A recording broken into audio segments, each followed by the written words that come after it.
Hey yo, little man, what's going on, everyone? Nick here from Little Man Yugioh, back at again with another video, and this time we have a post Nationals tier list video, and it's not just myself; it's with the great and powerful Kazarski. How you doing, Kazarski? What's up, everybody? I am so tired after a long Nationals Ultimate Time Wizard weekend, but it was so fucking fun.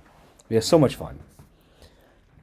Dude, I had some serious FOMO from just like not being there this weekend and hearing all the stories that you guys had, and hearing that that people wanted to meet me too for the first time, but unfortunately I couldn't make it. But to those that were there, I'm glad that you guys had a good time. But before we even jump into this tier list, we are so close to 1,000 subscribers. So if you have not subscribed already, please do so below. We will wait. Also, we do run the weekly Thursday night Edison format, Little Man Locals. It's at 7 p.m. EST. We might put a little bit later. We're not really too sure yet, but that's where the time is right now. Signups are $10, full payout. Come win some extra dollars and have some fun in the Discord. We're popping off. We're popping off. But yeah, like before. So now we're going to jump into the actual like tier list itself. So obviously, Matt, you were at Nationals. So what were some of your thoughts on the fields just in general when you were looking outside of what you saw in the top eight? Yeah, there was maybe less variation than I actually thought. I mean, from the look of the top tables, going into round 7, 8, and 9, you saw some interesting decks. Like we saw a lot of Gladiator Beasts. Mhm. There was actually a quick draw Dandy Warrior deck that was 7-0, and then lost the last two rounds and didn't top eight. But when I looked around, pretty much all of my matches were the big three, except for I played two Chaos Fairy decks, but pretty much most of what I'm seeing was Blackwing, Hero Frog, and Vayu Turbo. But I didn't see many lightsworn decks. It didn't seem as much variation as I had expected. Although top eight was pretty diverse.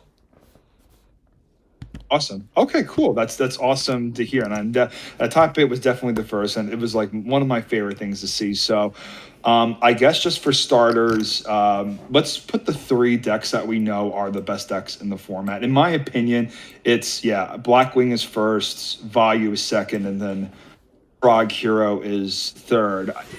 Like in this order specifically. I mean, I no one could dispute that these are the best three decks of the format itself. They all do something insane in their own way. I just think that with Black Wings, they have Whirlwind, which is an even greater edge than whatever best plays the other two decks have. It's so simplified too with how they're able to just put their power outage, and they have so many insane support cards too that just make the deck insane, as well as Vayu, Frog Hero, and those in general are usually the best performing decks overall. These are the decks that actually won Ultimate Time Wizards, and the deck that did win was this Fishbarg Frog deck synchro stuff, which is pretty cool. But yeah, what are your thoughts on these three? I mean, I think they're pretty self-explanatory, but we'll love to hear what you say. But you see, because you were actually there at the event. Yeah, I think this is like you said, self-explanatory. The only thing I do want to add about regular Blackwings and even any kind of Blackwing hybrid decks. So ever since Hector HT19 won RBET LA, with the six draw traps, Blackwings have been playing Yeah. some mind games with everybody because we have a lot of people that I'm seeing that are playing maybe three jar agreed, no legacy of Yada, maybe two jar, one legacy, some variation of that. Because what was happening right after RBTLA is that every Blackwing deck threw six draw traps in their deck, and people just started disrespecting the back rows. I know I did it on Dueling Book a lot. So once you see a jar, you're just going to assume they're all draw traps and just go in. So Right. what the better Blackwing players are doing is, doing a variation of maybe three or four total draw traps, or even I'm seeing people even just doing one jar, and if they see it, you think your opponent's gonna again just disrespect the back row. Our buddy Triple Dribble, Jason Glick, who got 12th at over this weekend, was playing two jar one legacy, and I know HT19 I think was playing, who got second place, was playing three jar one legacy. So I think Blackwings are adding a crazy mind game aspect to the deck. Right. That the other ones just cannot incorporate, and it's like a real trap, like Icarus attack. It extra punishes more than it ever did before. So that's just the insane piece. But I mean, we got those three out of the way. Not much more to say with that. Now going over to the tier one section, and I think the top of the tier one section is Amaryllis.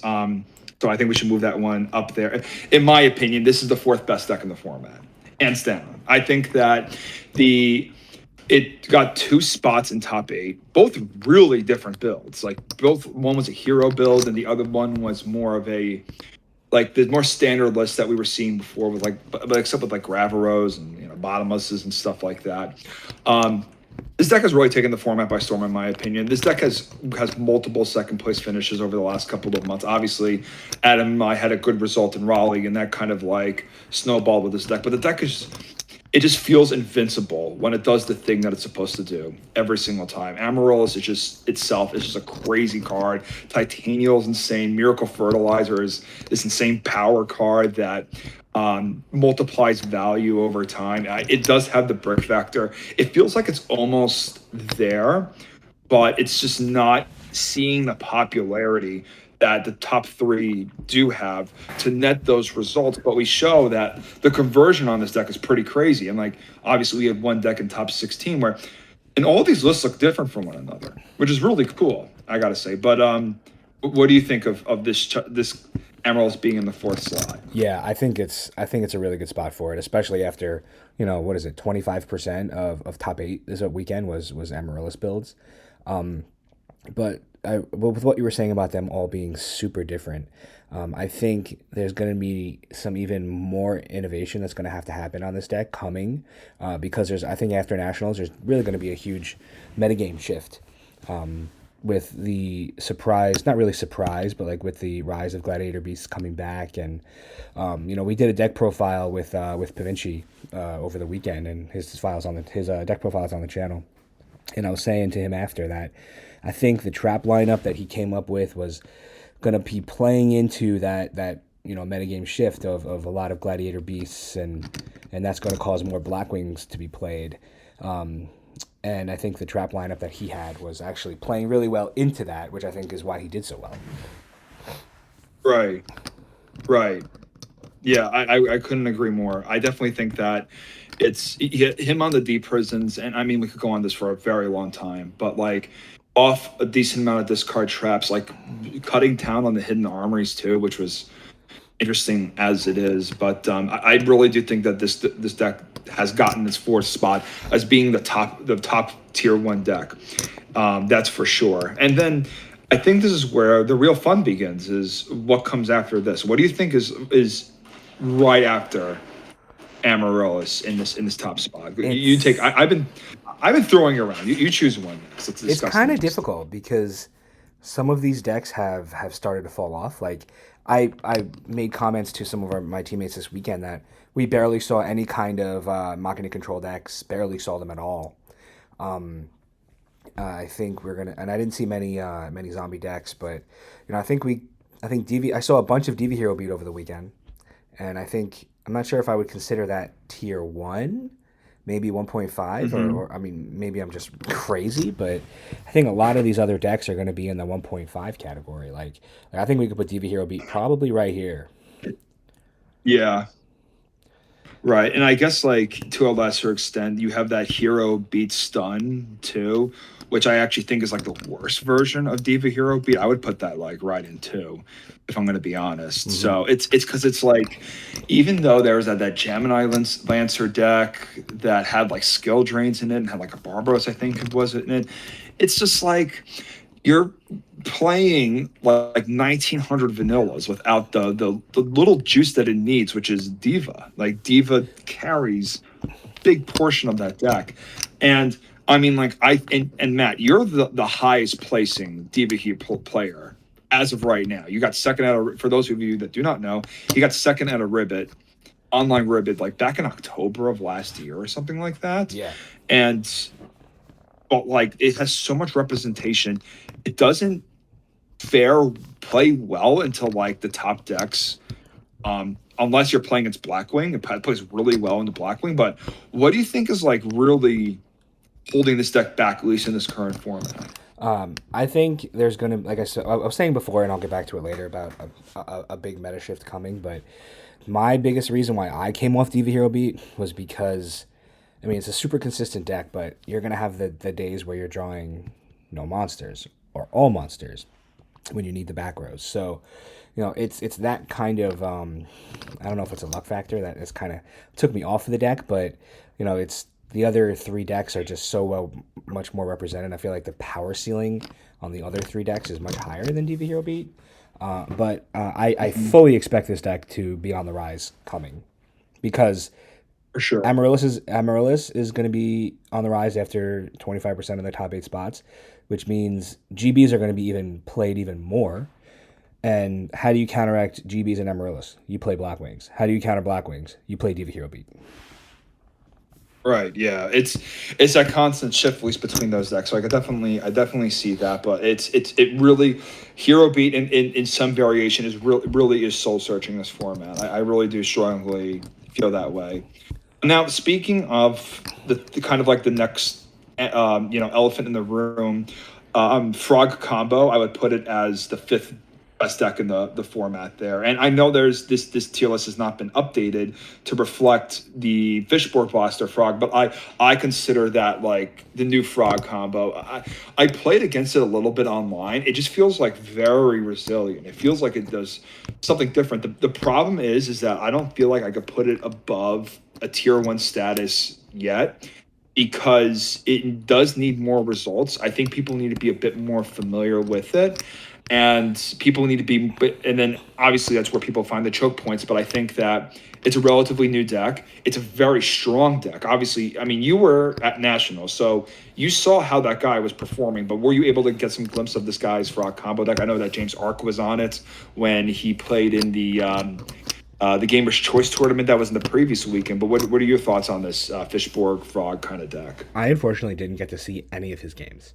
I was sweating Jason Glick the entire time, so I didn't get to see too many. But I know that the winner is a member of Bongo Boys. He's John James Ark's team. So they basically created this deck. So I think more people are going to play it, but I think more people are going to misplay with it. It is, from what I've seen and what I've been speaking to with other people, is that this is probably one of the most complicated and difficult decks in the format, just because of all of the lines that you can go on with Fishborg Blaster. But Right. this deck specifically wasn't just 100% on the Fishborg Blaster. It played the Frogs. It also played a big hero package. It played 3 Caius, played Ryza, played Double Junk Synchron, and the Frog stuff basically replaced the hero package. So, but this deck is able to just bust out a Colossal Armory Arm like it's nothing. And then if that doesn't work, then they just worry about tributing for Caius and winning that way. So there's a lot of different Right. ways this deck can go. Right. It definitely feels like it's almost the better Fish OTK, which I guess like you could put Fish OT in like Fish OTK in tier 3 then. Right. We don't need to talk about that deck, but it's unfortunately like Frog Combo, which is the better version of Fish OTK. Yeah. Unfortunately speaking. It seems like that, but yeah. And then if we were to go after these 5, I'm really trying to take a look here, and obviously feel free to jump in. Let's take a look at the pure Gladiator Beast. I consider Gladiator Beast Combo and pure Glads like it's almost the same deck.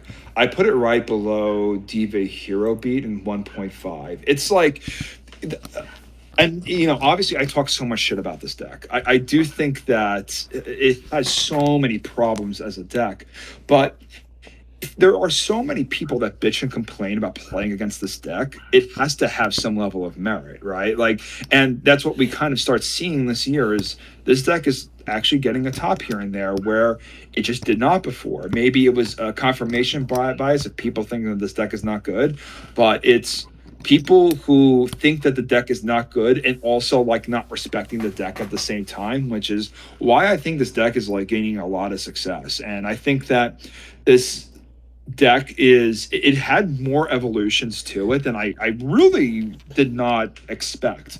Outside of like the Prisma stuff, like they're playing cats or they're playing Hero Signal or um closed forest in the side deck, which is another insane side deck trend that came out of the weekend.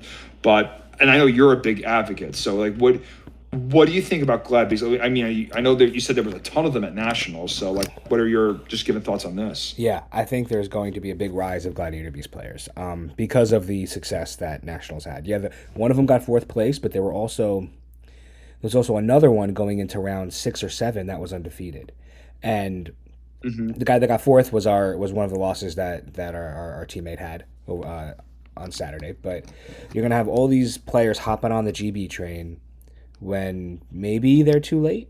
I mean, that might be controversial because everyone going into what's the next major event? We have RBET Maryland in 2 weeks, right? So going into Right. that event, you're gonna have all of these players that are saying that are gonna hop on the GB train, but the players that are going to do well are going to expect that and maybe play more innovative Blackwing lists. Maybe we're going to see less Amarillis. It's not Hmm. easy for GBs to get over Duplock. I know from uh, I know from experience. I'm a big GB player. I Right. haven't played it in a long time just because it wasn't the time. But this past event at Nationals was the perfect time to play Gladiator Beasts, and I wouldn't be surprised if some did well or even topped RBT Maryland, but I think people are going to adjust and we're going to see a lot of Blackwings. So I think anyone who Right. wants to play Glads needs to be prepared for that. For sure. For sure. I definitely agree with that as well. Definitely on all those points. It's. I mean, like, listen. I started putting Bestiary back on my side deck for Amaryllis. You just have to respect that at some capacity. Um, and then like at least you also said that Quick Draw was 7-0 at the event, and I definitely want to take my time to talk about Quick Draw and where do you think the Quick Draw plants would lie, at least within this tier? Like, what is your opinion on I still Quick think it's a Draw? two, at least. I think it's a tier two. It's still going to lose to the big three. Blackwings are just going to just destroy it, unless there's been some crazy innovations that I wasn't aware of. But this person, I don't know if they had bracket luck or they were just playing out of their mind, which is probably a little bit of both. But and if whoever that is watching this, let us know. We'd love to get your list. But I think it's tier two. It could be higher, but I don't think so. Yeah, we'll just put a tier two for the time being. It still needs to prove itself. Again, this I think this is another one of those decks that like soul searches for so long. Like it's trying to find its identity in the format. Whether it's the volcanic list or the machina list, it's just crazy within itself. Speaking of machina control, I think it's safe to say that machina control is like right next to the frog combo deck. You think it goes all the way up here? Even though like I think I would put it up there. Do you disagree? Like, love to hear your thoughts. I play this deck a decent amount on ladder, and it feels pretty strong every time I play with it. But like, what are your thoughts on it? Maybe just because it wasn't super represented last weekend. I was thinking. I mean, the deck is really good. I don't know. I guess I would. You're probably right. I think I would put it above DV Hero Beat and above Gladiator Beasts. So you're probably right because Machina Control is a super hard matchup for DV Hero Beat. But yeah, the more I think about it, I think you're right. We could probably leave it here. I think if it continues to lose popularity, we will have to drop it down. But I think one is a fine spot for it. I mean, it's super hard to get over Fortress without going minus. It's kind of similar to Absolute Zero, but the Cyber Dragon is always a problem for this deck. But I think one is fine. Okay, very cool, very cool. I do want to And I get mention one thing go ahead, go about ahead. the next deck. Whenever, if we're good to move on. Oh yeah, do the next deck. Yeah, Yeah, Diva Hero. Let's talk about Diva Hero because Davey it Hero. was Yeah, go for it. completely gone for how long, and then it comes out with a top 8 finish over the weekend. I think we can put Diva Hero. I'm sorry, in the 1.5 category right now, especially if more people are going to start playing it. And if it wasn't for the Diva Hero Beat player beating our teammate round 9, he wouldn't have topped. But I think Diva Hero is gonna be on the rise a little bit. Yeah, it's. I think people are gonna try to play around with the deck. It's a brick fest, but when it does the thing that it's supposed to do, it does it so strongly. It doesn't have great recovery if its play does not go through. At least in my opinion, it's very like you got to time your explosiveness with it. Like if you watch enough true hero content, you start to figure out like where your plays are where your push for potency lies. It does get wrecked, like absolutely wrecked by Royal Oppression and Fossil Dyna and stuff like that. So it's unfortunately that's what's keeping it, I think, down and as well as it bricks a little bit. But like I think that it's one good list away from like being something, and it comes in and out of the format like pretty aggressively. I almost think that the zombie hero stuff is on the better end of that. Like if I would put it like right below the zombie hero stuff, right below like Machina control. And the reason why I say this is because there was a lot of tournaments that were happening in the Californian area where this deck was getting like second or a top four or what have you.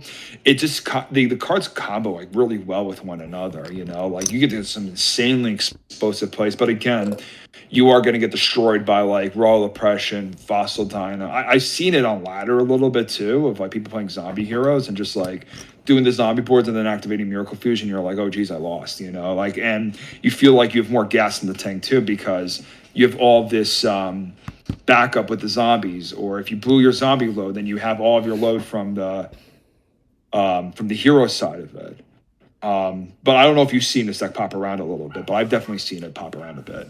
Yeah, I definitely have, and I'm pretty sure the one player who has really been pioneering this, who was his name, best Yu-Gi-Oh player NA, I'm pretty sure he's a Long Yeah. Island guy, isn't he? I think he goes to Gamer's Choice. Maybe I'm completely Yeah, wrong, but he's the one who really got this deck to where it is. So I think it's definitely good. I didn't see many zombies over the weekend, except for maybe Beast Mode, who played Ultimate Offering zombies. But I think I think we have it in a good spot. Okay, cool. And then I guess like with that being said, the other conversation that I want to have is in regards to Dragon Turbo. And this is I'm really going to spit a very hot take right now about Dragon Turbo. I really think that this deck is ass. I really think that this deck is so bad. I think it's the most glass can obviously if it draws insane, it is insane, but like it doesn't draw insane more often than not. And it doesn't have like that defensive capabilities as it does. But I think if you run hot with the deck, you run really hot with the deck. I feel like it will randomly win an event out of nowhere and then just do nothing and then randomly win an event out of nowhere. But it's almost like the library FTK of Edison format. I would put this thing at the top of tier 2, honestly, for Dragon Turbo, personally speaking. I don't know. Like I've definitely lost to it. I've won more games to it than I've lost to it. Whenever I play against it, people are like scared to play against it. But for me, I'm like, oh wow, this is like free. I guess just get to play and attack and then be fine with it. But I know that there's some people who do really well with this deck. Like Ghost Rider is a very big pioneer. I think this deck is severely overrated for where it stands. Like I even remember Fraser Smith. He played Dragon Turbo at Raleigh, and he went 0-2 drop, and he's such a great player. Like he doesn't go 0-2 drop. The deck failed him miserably. So there's definitely like a skill ceiling to it. It's not like there isn't. Like, but I wanted to get your thoughts on this too because I think I put it lower than where most people have this. Like I think people put this in like the top of tier 1, where I think it has no business being that high. But what are your thoughts? I think there's a big difference because you're not going, from what I've seen, I've gone to a few events this year, and maybe this is also a hot take, but players are going to play Dragon Turbo when it's an online tournament and not play Dragon Turbo when it's when it's an IRL tournament. Because Right. having to do all those motions, I don't think people want to do it. So from my experience going to a few events this year, Dragon Turbo wasn't seen much in person, but you're going to see it online a lot. So maybe Right. if you're going to an online RBET or Deck Devastators or something, it's going to be much more represented than it would be at Maryland or any YCS that's coming up. So I agree with you though. I mean it's a lose more or win more deck, I guess, and I just don't want to. I just don't ever want to play against it. Yeah, well, no one wants to play against it because it's a non-game either way. Either you just destroy them because they open too many blue eyes white dragons, or they destroy you. You're not playing the game. It's not it's a library. It's a library FTK of the format. It's Yep. like library FTK is a thing in Go format. I mean, it's not a thing in online Go. It's because of the way of compulsion nature is bugged in that. But speaking of a dragon deck that I actually do think is like legitimate. You could take Hopeless Dragon and I would put it right next to the right of Diva Hero. And I'm specifically talking about the Hope the shut up. That's my dog. Sorry about that, guys. But the list that's been topping with Spear Dragon and Luster Dragon, he was playing like all the beaters and none of the Master Dragon, which I thought was like very interesting. And I played against that deck a few times on ladder, and was pleasantly surprised by how well that deck was supported. Was doing. But did you see any Hopeless Dragons over the weekend or anything like that? I didn't. I heard some people were playing against dragons, but I think it was more of the disaster dragon, the ones with DD Warrior Lady and traps and things like that. So I guess we could probably put this probably right next to. I mean, it's pretty much the same thing. I didn't see too many Right. dragon decks though. One deck I do want to mention that I actually played against twice and I saw a lot of was Fairy Chaos. Yeah. To Oh, be where would you put that? surprising, I think it's over here in the tier two, and I played against two of them in Swiss when I was X1, and we're talking about rounds 4 and 5. I actually lost to one of them, but and he bubbled round 9, out of top 8. He lost. Or if he just wins, he makes top 8 and gives the deck a pretty good representation in nationals. But the deck can do so many things because it has Herald of Orange Light. You're going to be able to dump your fairies and then just plop out Christia. But it also plays cards like Chaos Sorcerer, Sky Scourge Rise. It's playing a hamster, not hamster, but Raiko Caius package.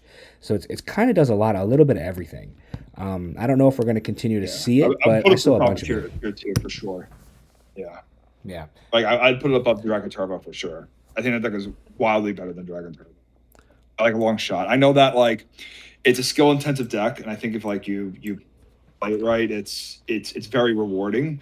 But yeah, it's like I feel that Christia Sworn just has like a wild edge over it. Which speaking of Christia Sworn, um, I would put that right above. Where I don't even know where I would put Procrisius. Well, Probably like above the dragon. between Hopeless Dragon and Diva Hero. Yeah, I right think it's like a here. 1.5 there. Like this is the better of the casino decks for sure. Um, Especially in the newer variations where I see like people are going like half and half on like a fairy deck and a lightsworn deck, and I think that's like that's a sweet spot for it. But did you see Christia Sworn over the weekend? No, I saw a Pure Light Sworn and I saw a Twilight Sworn. This Right. Twilight Sworn deck is gone so much popularity, and I think that's James Ark's fault. But I saw a bunch of both. None of them made it to obviously top 8, but I think we can put them similarly with Christia Sworn. Okay. Yeah, we can put them there. Yeah, I would put Light Sworn, Twilight all in the same My only category issue with the there for Twilight sure. Sworn deck is that it's you're main decking. I mean, DD Crow is a very good card, but game one you're main decking DD Crow, so you have a higher dark count, and what are you going to do if you brick on no Light Sworns or milling aspects? Then you're just going to be stuck with cards like Dark Arm Dragon and Chaos Sorcerer in your hand and have no engine or no gas. But the deck continues to perform.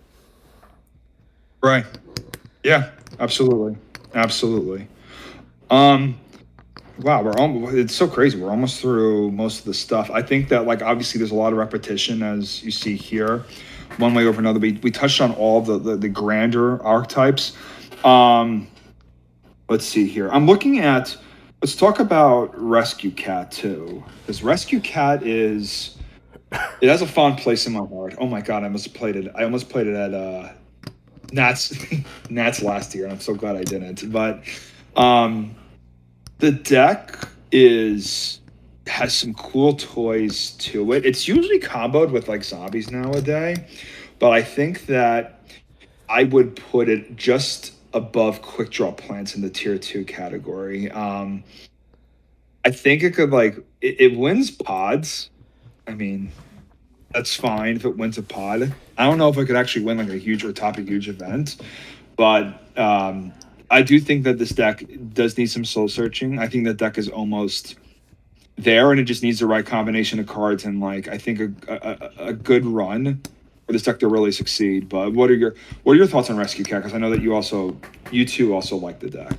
Oh, I love Rescue Cat, but I just don't think it's something that you can go into a large event being confident playing. Like it needs to be your day, and you need to be opening the Cold Wave and the Monk every time to be good. The deck is just so normal summon reliant because a lot of times you're playing the Spy package as well when you're playing semi bricks with triple Arabellum and all these Rykos. And I mean when the deck pops off, like we say about a lot of things, it goes off. But I just don't think its power is nearly as strong as the decks that are all above it.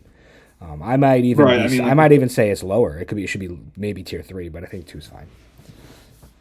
right. Yeah. I do think it's slightly better than the quick draw plants, but it's like it explodes and then it's like, okay, now I need to see Pot of Avarice to like because I need to do it again. That's how I'm gonna win the game, which is like unfortunate. Um Going through some of the other things here, I think that there's a lot of things that we could just shove right in tier 3 like so quickly. Like you could put Quackimiru in there, Gemini in there, Six Sam in there.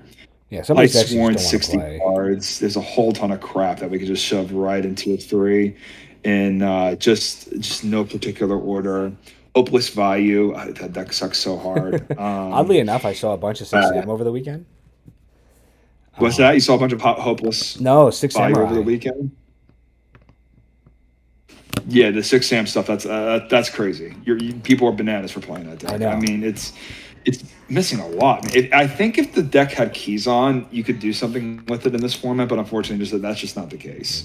Um, the let's see, I would put Pure Fairy in tier 3. Also, I would put Flame Veils in tier 3.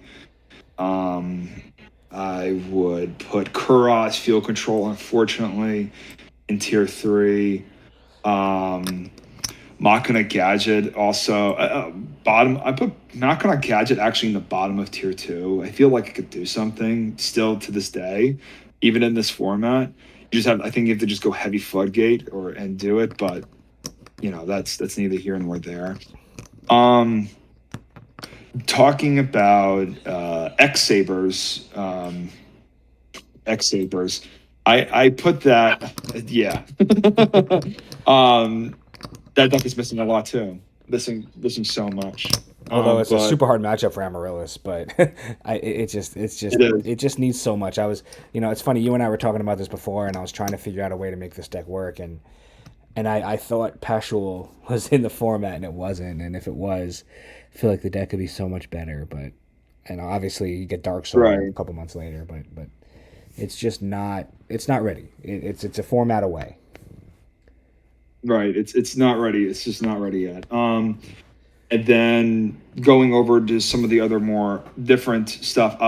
Just talking about Chainburn for a second. I think I would put Chainburn in above Machina Gadget, actually, like behind Quick Draw plants. Yeah, that's where I would leave it because it's like you have either played against this deck a million times and you know exactly what to do and you beat it every single time, or you have no idea what the fuck is going on and you just flat out lose game ones to it.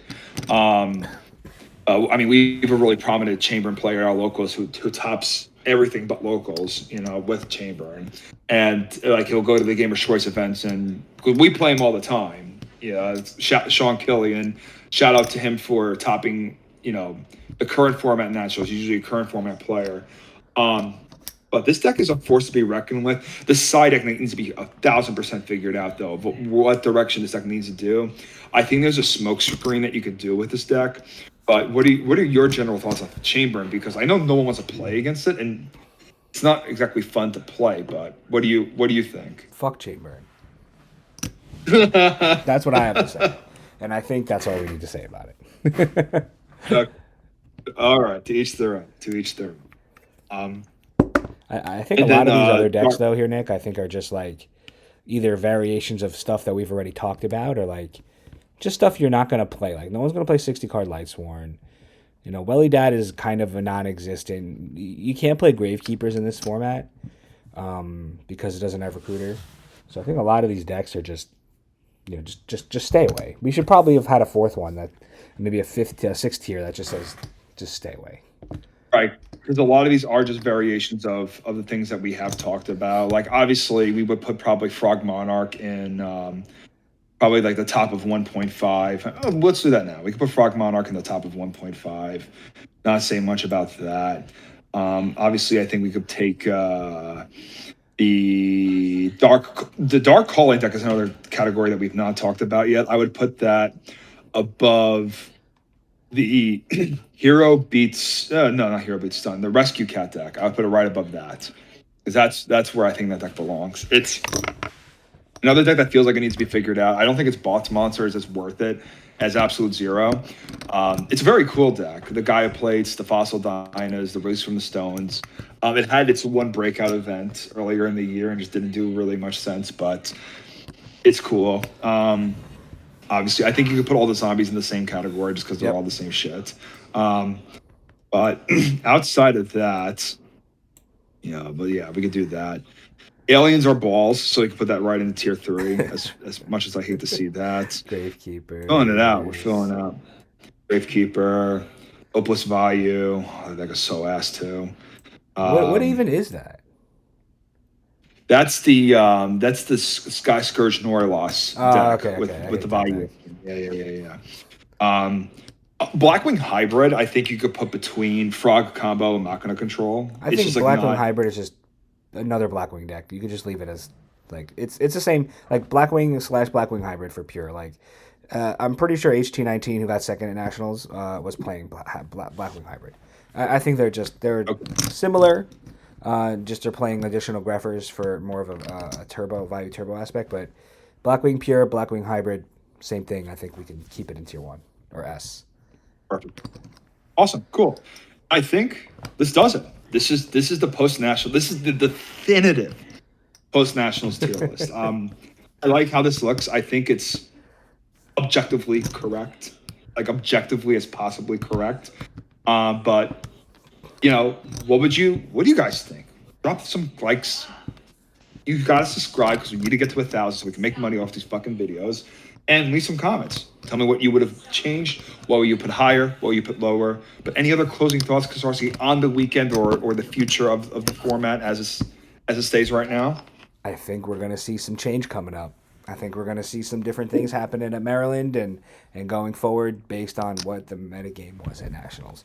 So don't be surprised if you run Gladiator Beasts at Maryland and get absolutely torched because you play against 7 Blackwing decks in a row. Right. All right, guys. So we're gonna cut it there, but please like, comment, and subscribe for more Yugioh, Edison, my dog barking related content, and we'll see you guys later on. Peace. Have a great day. Stay safe, y'all.